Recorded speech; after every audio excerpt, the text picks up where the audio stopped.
Hey guys, Dan here. I've mentioned this before in other videos, but in case you didn't know, my favorite survival horror game of all time has always been Alien Isolation, developed by Creative Assembly and published by Sega in 2014. I'm a huge fan of the Alien franchise, especially the first film, and Alien Isolation just captures my imagination like no other horror game out there. When I'm playing as Amanda Ripley and I'm creeping along the darkened hallways of Sevastopol Station, trying my hardest to go undetected by the xenomorph and other existing dangers, I get immersed. And as any of you who have also played this masterpiece of a game know all too well, there are plenty of times where you have to freeze and sit in silence and wait until the danger has passed. It's during these harrowing moments that I often try to take a breath and look around at my surroundings, and I can't help but notice the craft that went into creating this environment.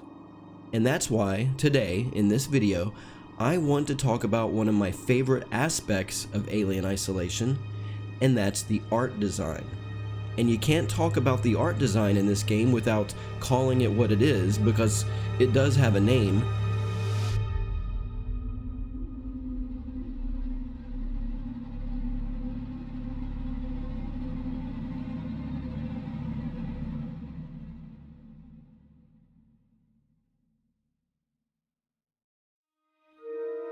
Now, if you're not familiar with this term, Cassette Futurism is the name given to a retro-futuristic aesthetic that views the future through the lens of the late 60s up until about the late 1980s.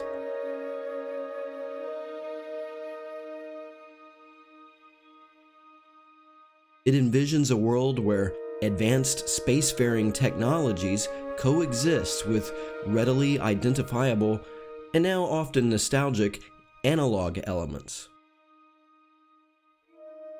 This unique blend of technological advancement and antiquated design is its defining characteristic, and it embodies a time when digital technology was emerging but still in an analog world. It's a style that is distinct from other cyberpunk aesthetics that also explore worlds filled with high-tech. Instead, it represents a more transitional style, and it incorporates elements of both earlier sleek visions of the future and the emerging digital age. There are several key features of Cassette Futurism that are present in Alien Isolation. You see them in passing as Amanda Ripley wanders the dark corridors of Sevastopol. Spend any time in the game and you'll come across one of the hallmarks of this style, and that is the use of physical media for data storage and retrieval. This includes tapes, floppy disks, reel-to-reel tape drives, etc. And this reliance on tangible storage media by the denizens of the station is in stark contrast to our more modern reliance on invisible, cloud-based data storage, and it emphasizes a more grounded, less ethereal future. Another design element you often see in the game is the use of old-timey interfaces. They're tactile and cumbersome in nature, characterized by big, physical buttons, dials, and keyboards that are reminiscent of old computers like the Commodore 64 or something like that, and also low-res CRT displays.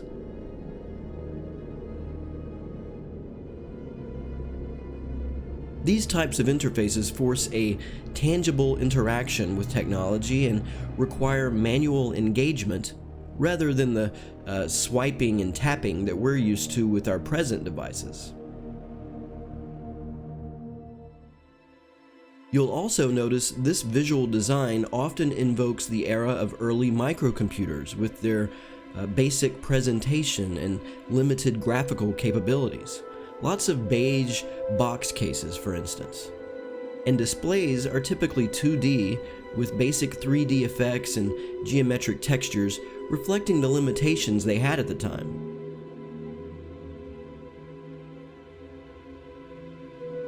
Technologies that are now considered obsolete are also incorporated into this quote-unquote futuristic setting.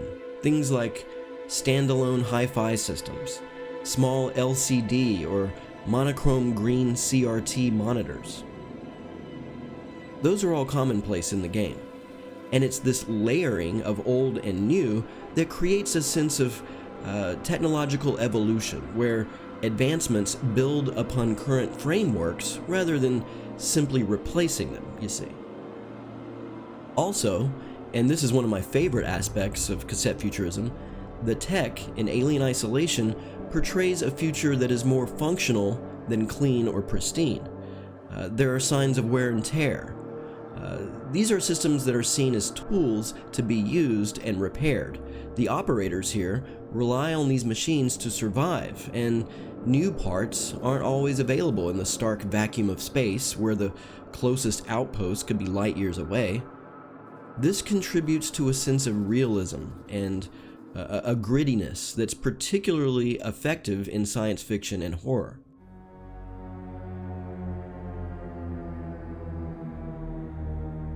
Ridley Scott's first Alien film from 1979, the movie that influences this game the most, is widely regarded as the quintessential example of cassette futurism.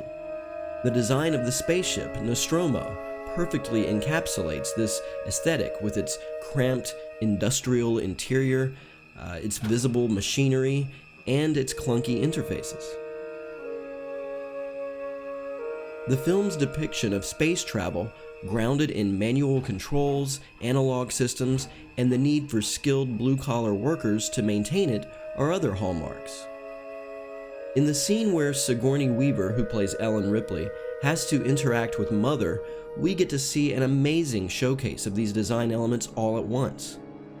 What's more, this artistic choice is not merely aesthetic, but it also influences the narrative. It highlights the limited information and technological support available to the crew while they're facing the terrifying alien threat. I think the use of cassette futurism in Alien Isolation serves multiple purposes. Its blend of advanced and antiquated technology creates an atmosphere that is both captivating and unsettling. The industrial environments, the hum of machinery, the reliance on physical media, they all draw the player into this world that feels both alien and familiar. The limited technology and the character's reliance on analog systems with the potential for malfunction highlight our vulnerability in this abandoned space station far from civilization.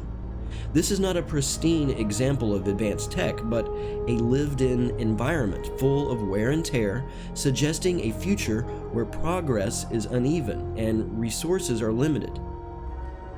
It creates a sense of bleakness and despair, again, reinforcing our isolation and vulnerability. So yeah, in conclusion, I'd say cassette futurism, as an aesthetic, plays a vital role in shaping the identity of not only the Alien film franchise, but also one of the greatest survival horror games ever.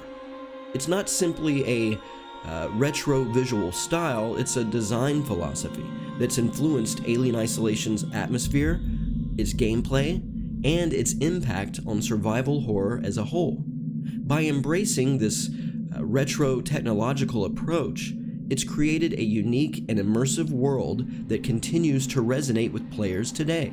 Understand, this game was published back in 2014, and its continued popularity only underscores its lasting effectiveness in making a chillingly immersive science fiction experience. It pairs futuristic elements with outdated technology, and in turn creates a subtle sense of the uncanny, making this world feel slightly off and therefore ripe for intense horror. The game explores themes of isolation, vulnerability, and the potential pitfalls inherent with technological advancement. And cassette futurism allows it to explore these themes in style, thus making it a compelling and thought-provoking work of art. Thank you so much for watching. I hope you enjoyed the video. Stay safe, and I'll see you next time.